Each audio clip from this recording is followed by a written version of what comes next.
네, 글로벌 인사이트 가보도록 하겠습니다. 글로벌 주식시장의 주요 이슈를 심층적으로 분석해 드릴 거고요. 제 옆에는 펠리즈 투자인 리서치 김민수 대표 나와 있습니다. 대표님 어서 오세요. 반갑습니다. 네, 안녕하십니까. 네. 자, 먼저 첫 번째 이슈 살펴봐야 되는데 미국이 자국의 이익을 위해서라면 하면서 이제 트럼프 대통령을 중심으로 해서 이 관세 전쟁을 벌여왔습니다. 그래서 아직까지도 미국과 중국 풀리지 않는 숙제를 안고 있고요. 네. 더 확대되는 양상은 미국과 EU와의 관계도 우리가 점검을 해봐야 되지 않을까 싶습니다. 어떻게 보십니까? 네, 일단 지금 또 여러 가지 상황 쪽에서 그래도 EU는 전통적으로 미국의 동맹이죠. 예. 그런 관점 쪽에서 대서양 동맹이라고 불리는 EU까지 어떻게 보면 좀 트럼프 행정부 이후에 좀 삐끗하게 되는 그런 관계가 나온다는 관점 쪽에서 이 관세 전쟁에 대한 확대 우려감이 상당히 높다. 네. 이렇게 바라보고 있는 상황들인데요. 가장 먼저는 작년 4월이었습니다. 특히 철강이나 알루미늄 관련된 산업을 보호하기 위해서 미국이 어떤 유럽 등 수입 철강과 알루미늄에 대해서 관세를 고율로 부과를 하기 시작하다 보니까 이에 따라서 EU는 반발했죠. 그래서 잘 아시는 것처럼 뭐 리바이스 청바지, 그리고 할리 데이비슨 오토바이, 그리고 버번 위스키 같은 미국의 특산물에 집중적으로 관세를 부과하는 또 보복 관세가 나오다 보니까 또 이제 격화되는 모습들이 나오다가 작년 7월 달에 일단 휴전에 들어갔던 상황들이고요. 네. 그러다 보니까 아직 EU와의 관계가 그렇게 썩 좋지 못하는 가운데 다시 한번 이번에 에어버스의 보조금과 관련돼서 15년 동안 진행됐던 어떤 논란들이 다시 이제 불거지기 시작한다라는 관점 쪽에서 어떤 우려감이 좀 커진다고 봐야 될 것 같고요. 특히 10월 2일이었습니다. EU가 에어버스에 불법 보조금을 지급한 책임을 풀어서 미국이 연간 75억 달러에 달하는 규모의 EU 제품에 대해서 어떤 관세를 부과할 수 있도록 WTO는 승인을 했다고 봐야 될 것 같고요. 네. 그러다 보니까 미국이 이를 근거로 인해서 10월 18일부터 이제 EU에서부터 수입되는 항공기와 관련된 쪽에 대해서 10%, 그리고 농산물이나 공산품과 관련된 쪽에 대해서 25%의 보복 관세를 부과할 수 있는 틀을 마련됐다라는 관점 쪽에서 압박이 커지고 있는데, 그러다 보니까 EU도 당연히 보복을 예상을 하고 있고요. 거기다가 내년에는 보잉 보조금에 대해서 WTO 판정이 나오게 됩니다. 네. 이렇게 되면은 이를 근거로 해서 또 본격화될 가능성이 높다라는 관점 쪽에서 일단 10월 15일 날 또 무역 협상이 EU와 재개가 됩니다. 그런 관점들이 이어지다 보니까 일단 EU와 관련된 여러 가지 이슈들도 다시 한번 무역 전쟁에 뛰어든다라는 관점 쪽에서 바라봐야 될 것 같고요.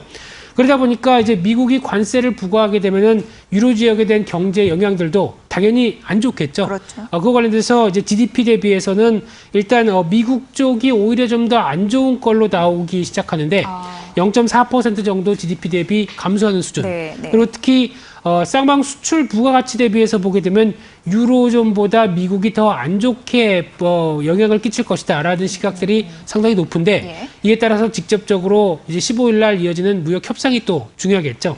이와 관련돼서 미국은 또 하나 준비하고 있는 게 이제 2월 달에 벌써 고시를 했던 부분들이 수입차나 수입차 관련된 부품에 대해서 국가 안보의 위협이다라는 네. 쪽으로 무역확장법 232조에 근거해서 이제 수입차에 대해서 관세를 부과하려고 하는 움직임이 나오고 있죠. 그래서 아마 이 부분은 11월 달에 최고 25%의 관세를 부과할 걸로 보여지고 있는데, 그러다 보니까 일단 지금 가장 또 미국의 수출을 많이 하는 국가를 보게 되면 일본이겠고요. 네. 또 한국도 있는데, 한국 같은 경우는 FTA 개정이 이미 시행이 됐고요. 그리고 또 일본 같은 경우는 1단계 무역협정이 완료되다 보니까 일단 관련된 자동차의 관세에서는 벗어날 수 있겠다라고 바라보고 있는 상황들인데, 오히려 유럽은 아직 이런 준비가 안 됐죠. 그러다 보니까 이번에 시행이 되게 되면은 유럽에 대한 자동차에 대한 타겟이 커질 것이다 라는 우려감이 상당히 높아 보이고요. 네. 그런 차원으로 봤을 때 유로 지역에서 대미 자동차 수출의 규모를 한번 살펴보게 되면 일단 GDP 대비 규모를 봤을 때 유로 전체적으로는 0.24%, 상당히 그래도 규모가 크다고 봐야 될 것 같고요. 게다가 또 가장 타격을 많이 받는 건 독일이라고 밖에 볼 수 그렇죠. 없는데 네, 0.64% 정도 차지한다라고 하게 되면 일단 미국이 노리는 의도는 유로존의 핵심인 독일에 대해서 어떤 액션이 좀 나와야 된다라는 관점 쪽에서 강하게 반영을 한다라고 하게 되면 어떤 독일에 대한 여러 가지 행동 변화를 이끌어내기 위한 여러 가지 변화가 아닐까, 이렇게 추정을 할 수 있는 단계라고 네. 봐야 될 것 같고요. 네. 따라서 일단 미국의 전반적인 의도는 이런 다시 한번 유럽 쪽에 대해서 관세 전쟁과 관련된 무역 전쟁에 대한 확대가 이어지는 가장 큰 분위기는 일단 미국과의 안보 강화에 협력을 해라 이렇게밖에 예. 볼 수 없는 상황들이고요. 네. 또 하나 이제 반중 무역 동맹에 대해서 중국과 대치되는 또 동맹 쪽에서 최근에 유럽 지역들이 중국과 좀 친하게 지내려는 움직임 쪽에서 좀 배 아프다라고 봐야 될 것 같고요. 네. 그러니까 그렇게 하지 말아라고 제동을 거는 의미가 좀 더 크다라는 관점 쪽에서 일단 유럽의 여러 가지 변화들을 일단 같이 좀 체크를 해야 될 걸로 보여지고 있고요.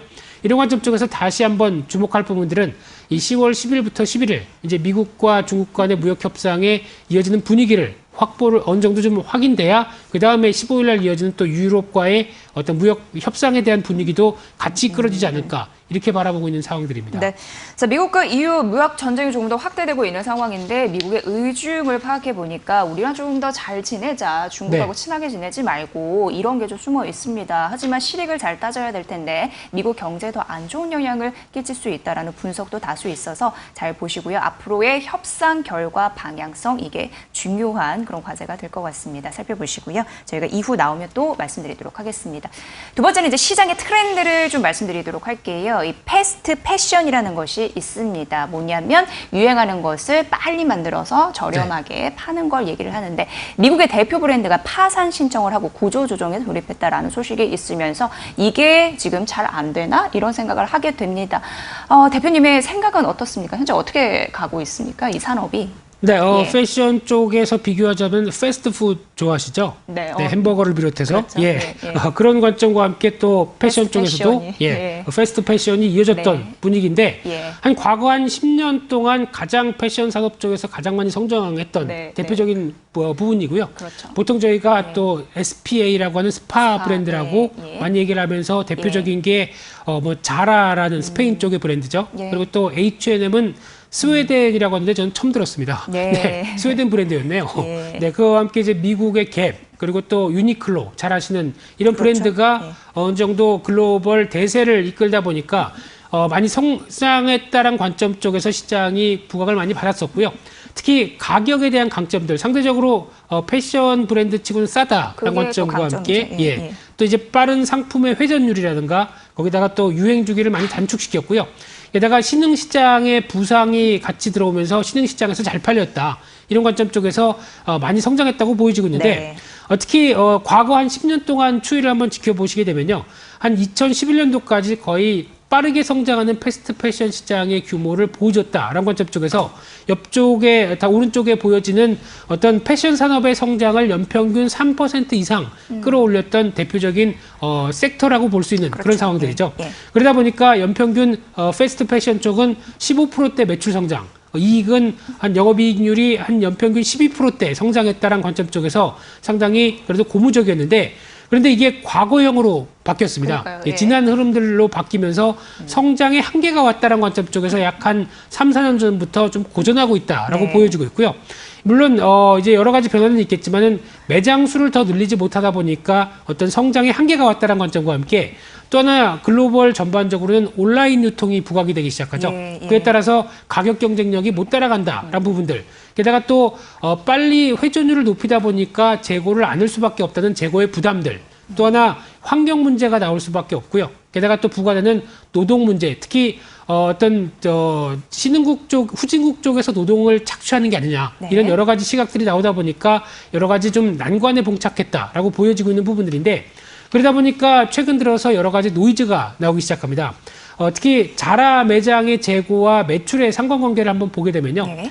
특히 매출과 관련된 흐름들이 곡선으로 표시된 부분들인데 어느 정도 매장이 더 늘어나지 않고 한계를 보이다 보니까 지금 꾸준하게 늘어나고 있는 이제 재고 같은 경우는 이를 못 따라가다 보니까 갭이 나올 수밖에 없겠죠. 그런 어떤 재고의 부담들이 뚜렷이 이 대표적인 자라를 비롯해서 이 스파 브랜드 쪽에서 나오고 있다라는 관점들인데 그러다 보니까 이번에 포에버 21이라고 하는 과거에 $5 레깅스라고 하네요. 네. 4달러가 아니라 그게 이제 $5. 파산 신청. 네. 예. 이쪽에서 $15 원피스 이런 쪽으로 유행을 이끌었던 부분들인데 파산 보호를 했고요. 거기다가 이제 47개국에 800개 매장에 진출했다가 그중에서 40개국에서 350개 매장을 철수한다고 합니다. 어마어마한 거죠. 예. 네, 거의 망했네요. 예, 네, 그런 예, 관점 쪽에서 봤을 때 또 나머지 브랜드들도 잘 되냐라고 하게 되면 그게 아니고요. 네. H&M도 3년 연속 이익 감소, 게다가 자라도 작년 이익이 1%대 성장으로 바뀌었고요.